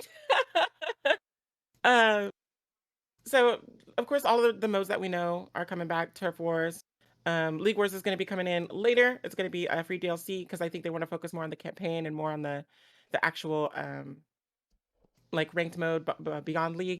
And I think that the new friend system that they added, like the new party system that they added, is going to kind of make up for the lack of League, because League before was like the only way that you could really guarantee playing with your friends. That's the Of course, now ranked mode? when you do the ranked mode, yeah. So there were 2 ranked modes in Splatoon 2. There was ranked mode, and then there was League Battle. And League Battle, you could party up with your friends in either duos or quads, and then tackle other teams that way. But it was only the only surefire way to actually be able to play with your friends. Otherwise, you could just your friend would have to join the lobby, and then you would have to join the lobby through your friend, which means you'd have to navigate through like 3 different menus. Now they've introduced ghost holograms, so it's basically like a little lobby that your friends will hang out in if they are playing a game. You'll talk to their hologram and it'll pull you right in, or you Oh, could just invite each other like into their own lobby. Like it's a legit party system. It's really good, and I'm so happy because there's a lot of quality of life changes that are coming out in Splatoon 3 that Splatoon 2 sorely needed, and that's definitely the biggest one. I like how this museum's not called Isle Delfino like Super Mario Sunshine. It's Museum di Alfonsino. Yeah, so Alfonsino is the name of one of the jellyfishes. And it's actually Alphonse, but like, he had to fancify it for his Right, stage. So as you do. it's his museum. And he actually runs the top shop, like the shirt shop in Splatoon 2. Or is that Jalonzo? Well, There's so many jellyfish, y'all. you know who Either won't be able way, to answer that question? The they three of are us. they speak in a manner that's like really Elizabethan, so like thou art and all that whatnot. It's really quirky and really cute. But there's the museum there. There's the Mahi Mahi Resort. Those are returning stages. There are also 8 new stages. Or wait, no, there's 4 new stages and then 8 returning stages that we have been announced for Splatoon 3. And one of them that's returning is not Starfish Main Stage, which is my favorite stage. So of course I'm sad about it. But alongside new stages, there are going to be old weapons returning and also new ones. So this one has been showing up a lot in the promo art and a lot in the gameplay stuff that we've seen. But it's called the Stringer, and it's like a bow that fires 3 projectiles at once. So those projectiles will actually kind of stick and then detonate as well. Mhm. So it's a little bit of delay before they explode there. But then there's also a charge shot that you can use. The one on display right now is called the Splatana, which as an ink brush main, I'm all about the melee weapons That's gonna be in rad. Splatoon. It looks like Um, the Great Deity mask from Majora's Mask. You swing your sword and a huge spray of ink goes in front of you. That's cool. it looks really, really neat. It's fast paced, just like I like for my ink brush, but also it has projectile play, which is something that the ink brush kind of lacks in range in that department. So I think I'm going to become a new Splatana main for sure. Um, but all of that, they have the new the special weapons, new sub weapons, and if y'all are like really curious about diving into it all, I really highly suggest going back and watching the presentation because it's going to teach you a lot of stuff that I won't be able to cover today in the podcast because we ain't got that kind of time. I mean, we do got that kind of time, but we're not trying to use it on this. So there are new special weapons, new sub weapons, and of course, there are with all of that here, they are new combinations of main, special, and sub weapons to explore. Um, and speaking of that, all of the clothes they return with their perks. So when you equip your shirts and your shoes and your headgear and all that stuff, there are stats and stuff that you can augment your armor with, your gear with. So like you can increase your sub weapon damage, increase resistance to ink, increase That's damage from cool. bombs and such and things like that. When Increase how. Go when ahead. you played Ninjala, were the outfits vanity or did they have perks on them? They're vanity, completely vanity. Yeah. Okay. I Um. don't know why I thought a game I'd watched recently, not that I've watched Ninjala recently, had that, but it almost reminds me of like in the Smash Brothers Brawl single player, which was a really weird thing. You could put stickers on your character, which technically gave you perks and stuff. I don't know. It was weird. The single player was definitely unusual. But I like the idea that when you customize your look, it's not just the look. Well, you say that, but also it kind of is because the way that the perk customization in this game works is that each item will have its own main perk. There's 4 perks to it, so each item will have a main perk and then 3 sub perks. In Splatoon 2, you could substitute those sub perks via an NPC called Merch. And in this game, Merch is actually all grown up, and it's really weird to see because it feels like it made me feel old, like because Merch starts as a little baby. He's a little sea urchin, and then he grows up. And he's like this big old lanky tall dude thing, and I'm just like, I'm old. But you would talk to Merch, and then you could like use like perk pieces to switch out the perks of the items that you have your gear. In Splatoon 3, it seems that you can also do this with your main perk.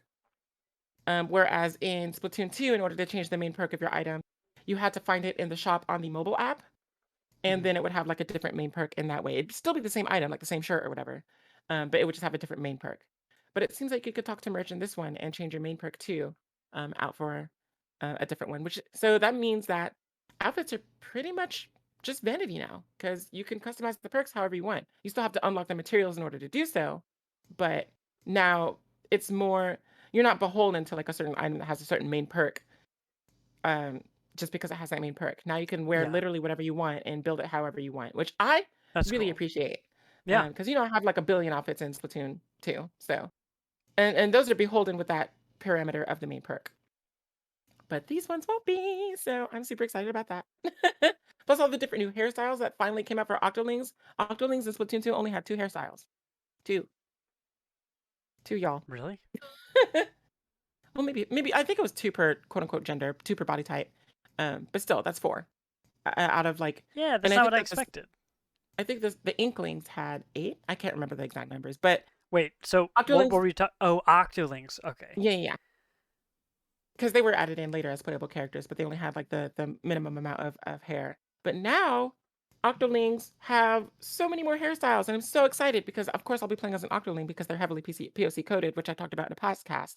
Podcast. Huh. And I'm really excited about that. So here on the trailer, we're going through all the different shops. Mr. Coco is my new favorite shopkeep. He's basically Larry the Lobster, but like a shrimp, I guess. I'm not really sure. But look at him. He's He's a prawn, big right? dude. Yeah, it looks like a prawn. He's a John. Is a prawn? Oh, well, that makes sense then. Because, prawns are like super jumbo. Got that hairy ass chest and everything. Like, he's my favorite character, y'all. My favorite new character. There's a character that you'll see later on called Harmony, who I really like too, but Coco's where it's at. So was this the first like first-hand footage of Splatoon 3? Like before we had lots of bits of information, but is this like the first? I honestly don't remember. I could have watched stuff, but is this the first concrete? There's been a bunch of like gameplay. So we watched one full match, which is 3 minutes long, of Splatoon 3 gameplay in the past, and it showed off the stringer weapon. It showed off the new there's merch. It showed off the I can't remember what it's called, but it's like a grappling hook basically. Mm-hmm. So you could like Widowmaker around and then reposition and whatnot. It showed off that the new crab special weapon and things like that, but we haven't actually seen any of like the lobby stuff. So like the main hub worlds and everything, and we didn't know anything about any of the stages. So that's what this this presentation rather, because it's not technically a direct. That's what this highlighted is all the new lobby stuff, all the new quality of life changes, the new party system, the new idols, y'all, the new idols. So of course, we have the Squid sisters of the Splatoon 1, Callie and Marie. Oh, Chris has got a kitty. Hello, Matt. Oh, hello. Oh. And then Splatoon 2 also has, Marina and Pearl. And Marina's my girl, But, y'all, the new idols in this game, they are called Deep Cut. And, child, they are amazing. I can't even begin. Like, I'm just so overwhelmed with, like, I just want to cosplay Fry so bad. There's Shiver and Fry, and then there's Big Man. Big Man's like a huge manta ray, and all he says is, hey, hey.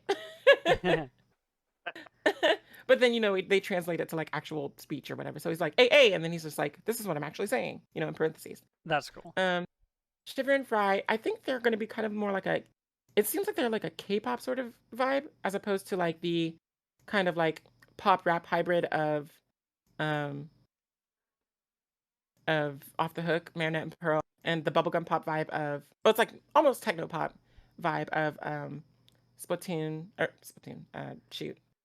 Squid Sisters, Callie and Marie. So this is actually like a really cool like paradigm shift, like a vibe change, that they'll be providing to the Splatfests, which are coming. Splatfests are making a return, and instead of 2 teams, there's going to be 3 teams to choose from, y'all. 3. The memes went out of control today on that. Yeah, the internet will internet. Well, hey, before we cover literally this whole entire Splatoon 3 Direct, because we could talk about this while we play As Dusk Falls, if that's okay with you. No, that's fine. Like I said, there's so much to talk about, and I want to talk about it all, and I know I can't. Hey, y'all have heard me excited about 1,000 things where I just can't stop talking. I just get so into it. Good.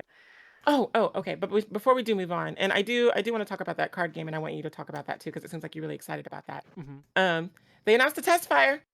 There is a test fire, like online network test or whatever you want to call it, on the 27th of August from 9 to 9. I think I can't remember the exact time Oh, or the that conversion reminds rate. me, Vilas, what were you talking about the other day where it was like, was it Exo Primal? Where they tweeted the beginning and end times of whatever test this was, but the beginning and end times were in completely different time zones, so you couldn't just tell when it was. Like, you had to go look up. But you can That's like actually, UTC. Right? That's usually what they do, UTC. But I yeah. think that Splatoon uses like coastal times or whatever. So I mean, and they're easy to find. But yes, 27th. Save that date and play with me. Yay, play with Boom. me. Yeah, you can Also, actually Pokemon Go pre-order the is demo doing their now. big like Go event on that day too. So lots to do on that day. Lots to do. The lockers. There's so much to All customize. right, save it, I know. because we can always talk about it next week too, because we know you're going to be riding this train for a while. Because if the test is 17 days from now, right, the 27th, does this say when it will be released? When the official release? Well, we know it's coming out in a month September. away. It's September 9th. Okay. Yeah. Oh, that's close. It was originally supposed to be whenever Xenoblade Chronicles 3 came out, but they swapped the dates. Oops, I'm still mad about it. messed up our video. Well, then this might be perfect because in 2 weeks, Video is doing weird. Oh, I video. wasn't There paying we go. attention. That's what you get when you window capture YouTube videos. Don't tell anybody. You will get a chance not in 2 weeks from now, but I guess 3 weeks from now we'll be able to hear your take on it, because I imagine there's no way that test is going to happen and you're not going to be playing it. Right. I So hope I we'll can get my network stuff figured out because I want to stream it and I don't want it to be pixelated. So we'll see. your stuff, for what it's worth, your stuff has seemed better to me recently when I watched it, but you would know your stuff better than I would. Well, I look forward to that. Yeah, because this Splatoon, the two previous Splatoons were games that I had trouble. It was like Dead by Daylight. I would watch it and enjoy what I was seeing, but not always understand what was actually happening. So I'm hoping to tune in to this a little bit and check that out. Something that I saw, the card game part, that I joked about earlier, right? Games should just nest more games inside of them instead of making them longer. They announced a Gwent-like card game for Splatoon 3. I wonder if it's further in this direct. Oh, yes, it is. So perfect. I'll actually switch back to this. Essentially, the details are sparse, but it looks more like Tetris. Well, it looks more like a Tetris attack thing than anything. You have a grid board where you have these characters. It looks like you draw the characters, so you draw these cards. They have a certain size and shape of an ink splat that you can place somewhere on the board. And there's some sort of objective that they have not unveiled where you're essentially trying to make a specific shape. So it's not just about covering as much ground as possible. At least that's what the article I read implied. But there's cool stuff going on here. You know, I really liked in Horizon Forbidden West, there was whatever the board tabletop game was. And it wasn't like Gwent, but, you know, it was kind of sort of like chess a little bit. I don't know. But it was nice to have like a different gameplay mechanic, like an entirely different gameplay set of mechanics within the game in case you just needed a breather for a second. Or I can imagine if I streamed this game, I'd be like, hey, we're going to do some downtime. Let's play this card game that's built in. I'm excited to see what that is because it's unclear if that, well, there's no statement on whether that would become a standalone game, but other games like that, I mean, yeah. You know, there's a pretty good chance. And so you're going to start off, any player who owns the game, let's see if I can get the right information here. At launch, players can collect 150 cards. So there will be 150 available. Everybody will start with some of the same ones, and then over time you'll unlock a bunch more. So I wonder if you could trade. That would be really cool. Like have it like it's almost like a little TCG sort of affair. That would be really neat. Yeah. So I do want to learn more about it because I like the idea. It is kind of Tetris attacky, in that you're like using the pieces to like orient your board, but it's also still at its heart a turf war sort of affair because Yeah. you saw at the end there where they had like the little gauge that had how much territory you covered. So it's like that Mario Party mini game where you literally are painting over everyone else's paint trails, Yeah. but with cards. So Yeah, yeah, so that looks fun. That is called Table Turf Battle. I really wish they would have called it Splattleship. Splattleship. Oh, Wow. that would have been good. That's good. You write a letter to him. You gotta Sorry. go to Nintendo of America. Excuse me, like, Squid right Research Lab. Yeah. So that's exciting. So that's Splatoon 3. We will hear more about that, no doubt, from Sav over on their You can channel. count on it. Yeah. 100% chance, I imagine, that we'll see at least some form of that. So we'll hear about that again here in 3 weeks. The 17th. August 17th is when you can hop on and play that. No. The 27th. 27th. 17 days You're away. really mad about dates today. I really am. The 27th is when it'll be. Let's just, for everybody in the back, that's the 27th of August. Okay. I think then that is the end of the drop. Is that right? Did I miss anything? Check. All good. Is this thing on? I think we're good. Yeah. Okay, then we'll go to the last little bit that for right now I'm going to call the Blissin' Up section. I don't know if that'll be an official name. I actually really like it. I think it's cool. We'll see if anybody else has taken it because it seems like a cool name. Friends, don't let anybody cool know about the name that we want for this. But this is the segment where we want to talk about something that's made us smile this week. For each of us here, you know, life can be hard sometimes. So when there's good stuff, it's nice to share with each other and enjoy that as a group, right? You know, when good things happen to you, other people can experience them vicariously. So if you in Twitch chat want to tell us what something good that's been going on in your life, or if you're listening in the future, tweet at us at Party Invite Show. Tweet at us something that made you smile this week. So something I would say made me smile earlier today. We went on a really cool hike 2 hours outside of Seattle at Mount Rainier, which is a big old mountain that we've seen a ton of times but never gotten anywhere near it. We just went on a really cool 2-hour hike. It was absolutely gorgeous. My partner's sister has been in town for the past little while, which is why I haven't done any games. And we went out and just experienced a bunch of touristy Seattle stuff like the Space Needle, which Lizzie has done, but I had not, among other things. So we really went out and enjoyed a lot of the city that, you know, in a way that we haven't before. So I was really happy to be able to do that. You know, stuff going on right in our backyard. Oh yeah. That was nice. Well, any of you can go next. Whoever's feeling inspiration. I went to a show at Lemonade Park last night, which is the most people they've ever had out there. Oh, I went and saw Amigo the Devil and Murder by Death.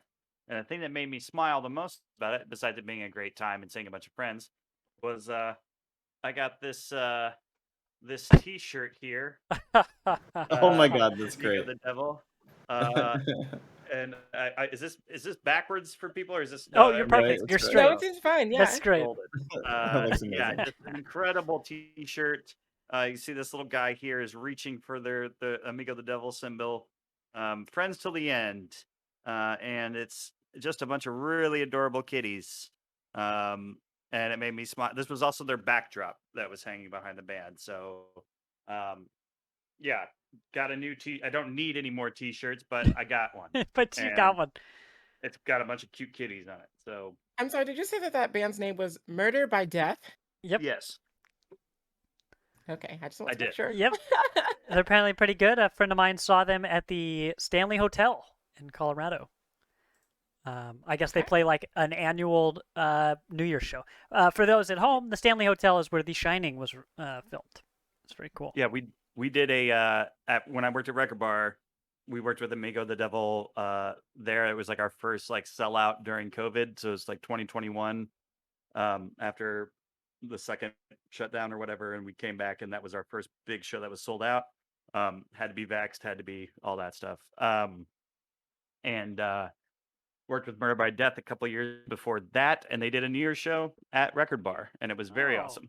That's awesome. So yeah, it's good to go see them and see a bunch of friends I hadn't seen in a while, and it was a good time.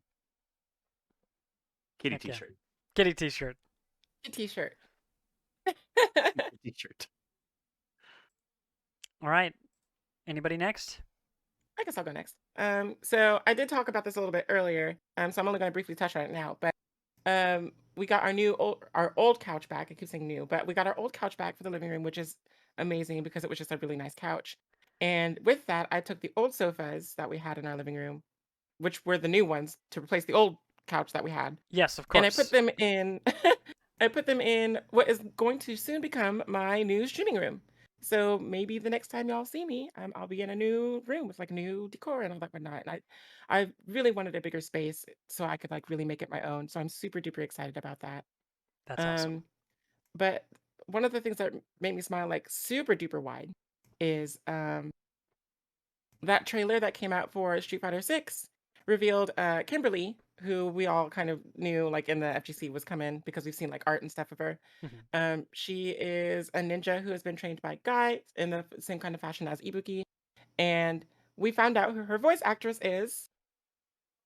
It is Inés Quiñones, the voice actress for Nessa. Oh, oh, your favorite. My favorite. Oh, He's that's Sob's fun. bestie. I literally like I screamed because I thought it was her, you know, when I was watching the trailer. And she sent out a tweet. She was just like, I could finally announce that blah blah blah. And then I literally scared the cats. I was like, Oh, that's so fun. oh, it was like the best news I'd received all week. It was so great. And then, you know, we got the couches, which is also good. But I already knew that she was gonna be my main because hello, black woman. Also, she's based on, or her gameplay is based on one of the people that I actually used to main in Ultra Street Fighter 4. So I already knew I was going to pick her up then. But now it's just a Nice. sealed deal. Yeah, So, there's no turning back now. Next, then she's also, gonna voice there was Wonder Woman. Wonder Woman is gonna start getting a bunch of voice lines we haven't heard I yet. mean, there's Nubia, who is like Black Wonder Woman. I mean, she literally is Black Wonder Woman. Who is it? So, Nubia is her name. Nubia. Mhm. I don't know Yeah. who Nubia is, but I'll find out. I highly recommend looking her up because she's actually a really cool character, like in her own right. And that's you know. on Multiversus? Nubia is or not in Multiverses, but she is a DC character. Okay. So, I mean, if they release a Nubia variant of Wonder Woman, my go-to would be like, Anesh, you need to get on here. Hello.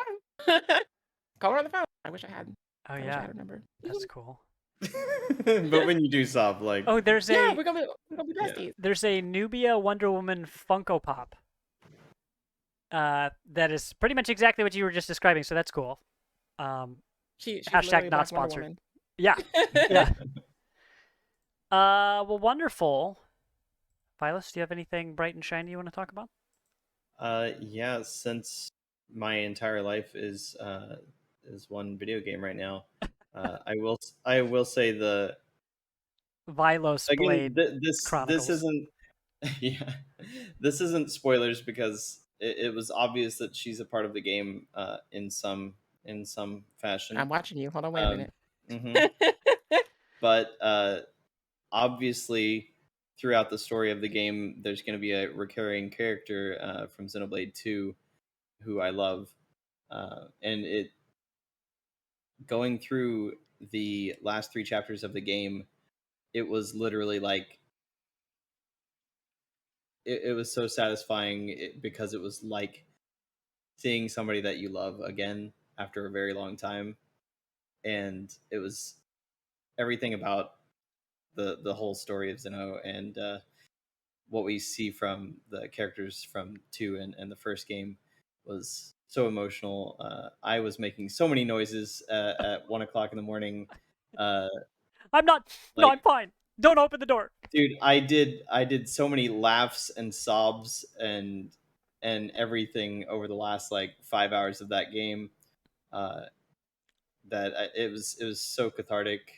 I let out so many emotions and it was such a good moment. Just finishing the game was so good, and not to mention the fact that the final boss is like 6 stages and longer than the first game's freaking boss, in which you do fight God and you talk to him forever.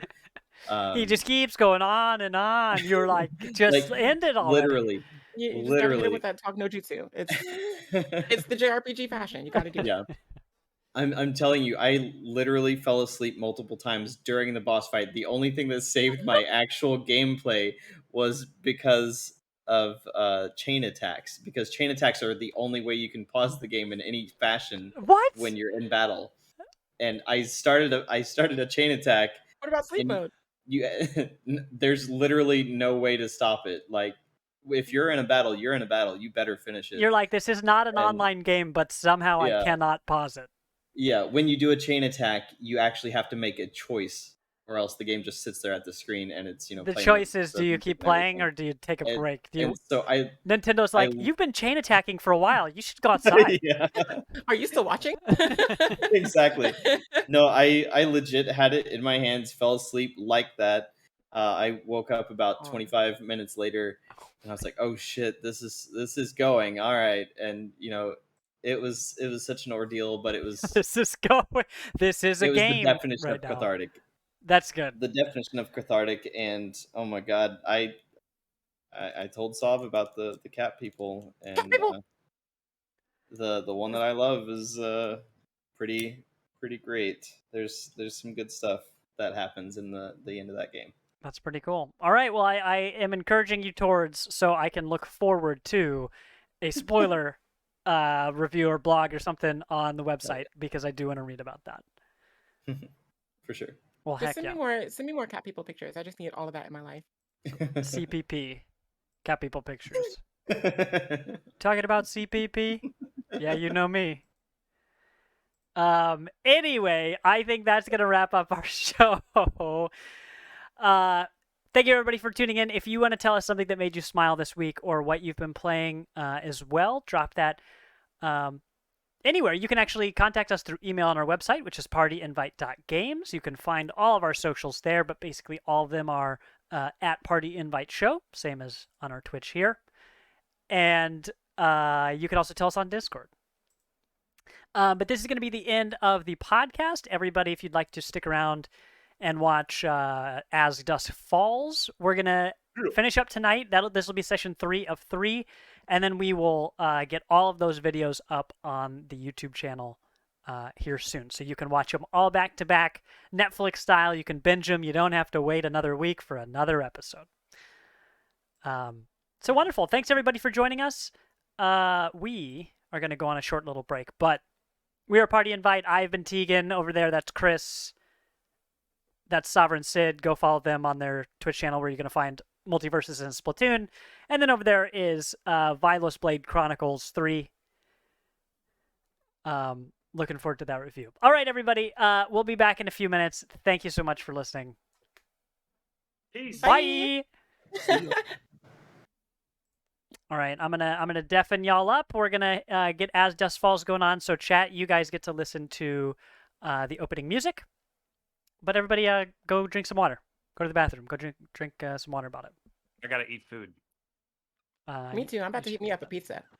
Nice. It's leftover. Well, Aw. it'd be like that. Like the peasants. The peasants are left over, not the food. Well, also the food. the peasants are left over. What? Hey, you don't know what goes down in the summer, too. I'm just You know. saying.